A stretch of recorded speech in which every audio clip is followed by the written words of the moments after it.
This is Orlando Sentinel Now.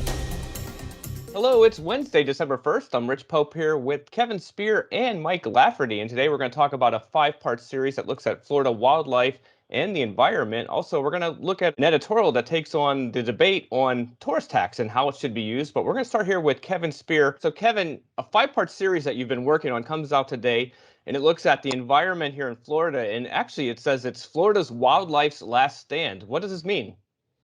Well, it's a sprawling story, but in a word, it means there is hope for Florida's environment. You and I have covered environmental stories, I think. I think you and I went the entire length of the Econ-Lockhatchee River, and the bottom line of that story was bad news for the Econ River. I've written a lot of stories about Florida's environment, and in the past, I've had editors tell me to stop writing stories about Florida's environment because they're all bad news. There'll always be bad news, and nothing's changing. But this series of stories that starts today and will run through Sunday is a different way of looking at prospects for Florida's environment. And again, it's about hope. It's not a done deal by any means, but there's certainly reason to think that some good things could happen broadly for Florida's natural environments. Yeah, a big series, five parts. Can you just give us an overview of how this breaks down?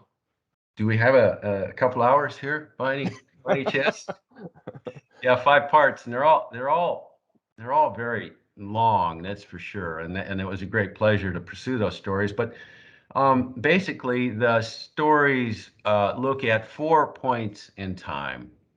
And one of those points in time is kind of a period of time. It goes back decades in which all kinds of environmental actors in Florida were able to save parks and preserves and wetlands and forests, from Everglades National Park to Apalachicola National Forest, and great conservation victories, all sort of regional, that were tough battles often. They were costly, but all in all, it was amazing that so many different parcels across Florida were set aside for conservation in a state that's seeing the kind of growth that it has been seeing. At another point in time, goes back several decades, in which a number of ecologists and environmentalists in Florida were beginning to understand that really for Florida's environment to really succeed, you can't just leave all those separate parks and forests and conservation land sort of separate. If you do leave them isolated, they'll become marooned and they'll wither ecologically. The wildlife that's so necessary in Florida's environment won't be able to move back and forth. So there was an growing understanding that's really become robust recently that you have to connect them somehow. You have to protect corridors or landscapes in between the big forests and preserves to ensure their ecological health. And that's really caught on in Florida.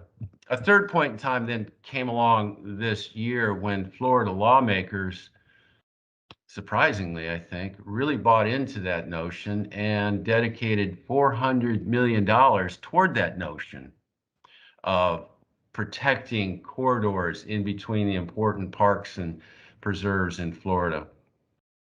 But the fourth point, I think, really caught my attention, and that is a year ago, November last year, one really critically important property, formerly called Destiny Development Project, turned into DeLuca Preserve. And this is a piece of property that's 4 times bigger than Winter Park. It's bigger than Fort Lauderdale, and it's in the middle of nowhere, down by Yeehaw Junction in South Osceola County.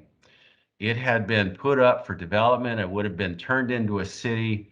It all fell apart, as I explained in the story, and kind of like a miracle or magically, it is now protected land. And that's so important because it's in the middle of the great landscape between South Florida and Central Florida. And if that had been turned into a city, it would have been a firestorm of more development along State Road 60, US Highway 441, and Florida's Turnpike.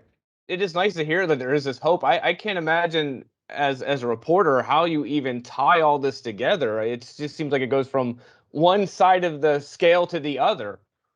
You know what really worked in my favor here, and it was a great pleasure to pursue, is that in this great span of time, there's so many different compelling characters, from scientists to politicians to philanthropists.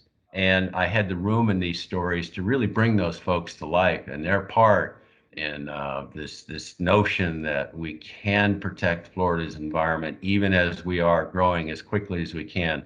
So a lot of this story does rest in the compelling stories of compelling people. That's awesome. As far as like, do you tie a bow on it? Do you leave us hanging? How does this end? Yes, I will leave you hanging as long as I can, right up to the end of the fifth part.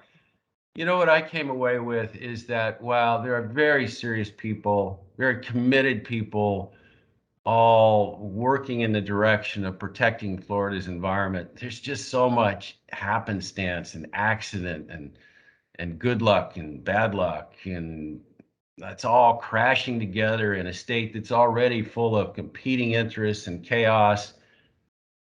And I was kind of left with this notion. I don't know how you ever, in a kind of methodical way, hope to protect Florida's environment and hope that it turns out in the way you planned for it. I guess it's really important to count on some good luck and some good turns in fate and all of that. That's all in my story.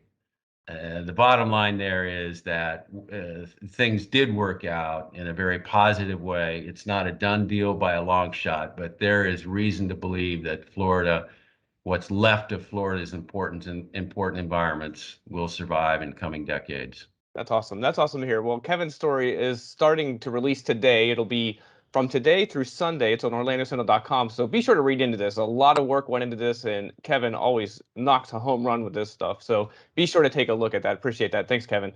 Thank All you. right, we're going to move forward here to Mike Lafferty. And Mike, so the debate over tourist tax here in the region, it seems to be flaring up again. An editorial took this on. Tell us about it. Yeah, the backdrop here is that Florida's had a tourist tax. Orange County as well has had a tourist tax for many, many years, decades. And it's pretty tightly regulated how it can be spent. It can be spent to promote the region. It can be spent on advertising. It can be spent to build certain types of facilities like arenas. We've built 2 of them with tourist tax money so far, and things like the Dr. Phillips Center. But what it largely cannot be spent on are services like transportation and schools and things like that. So there's a bill that's been introduced by State Representative Anna Escamani. She represents part of Orlando. And what she wants to do is loosen this up a little bit so that individual counties can decide whether or not to spend it in certain other ways, pretty still tightly restricted ways, having to do with public works projects like transportation, sewer systems, water retention, that sort of thing.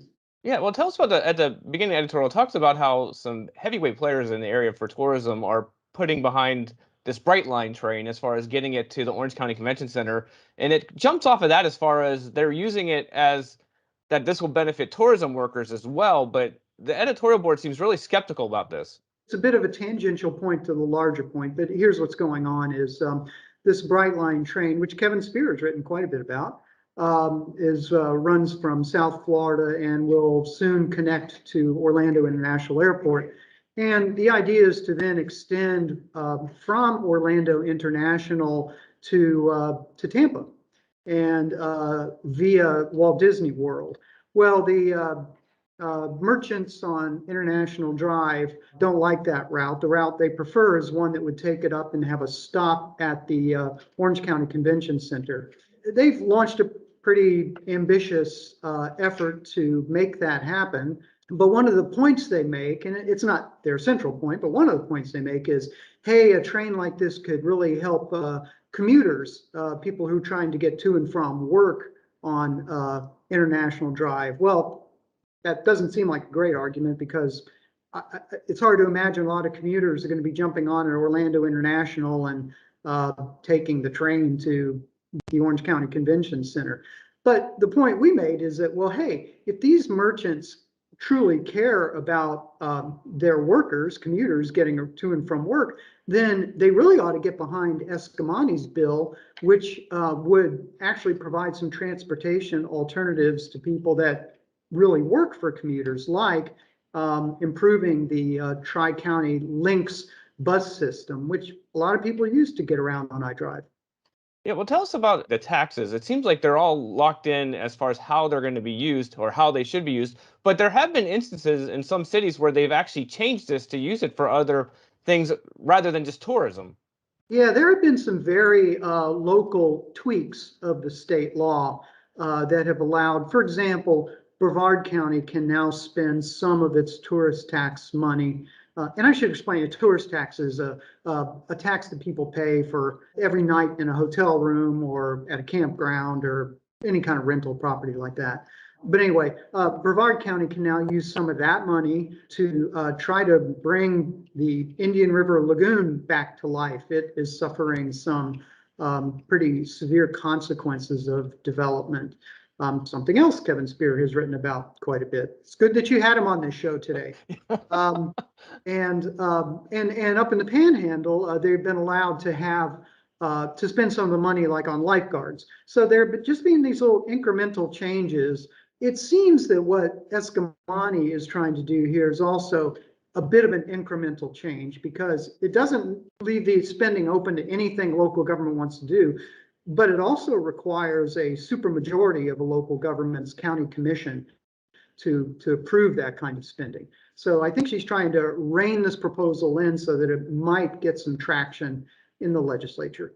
All right. Well, interesting read right there on OrlandoSentinel.com right now. Go ahead and take a look at that important topic here in the region. But for us, we're going to call it quits. Appreciate you being with us today. I also want to point out, please become a subscriber. Go to OrlandoSentinel.com/subscribe and support our work. But until tomorrow, we're going to call quits. I'm Rich, Kevin, and Mike. Everyone have a great day. We'll see you tomorrow.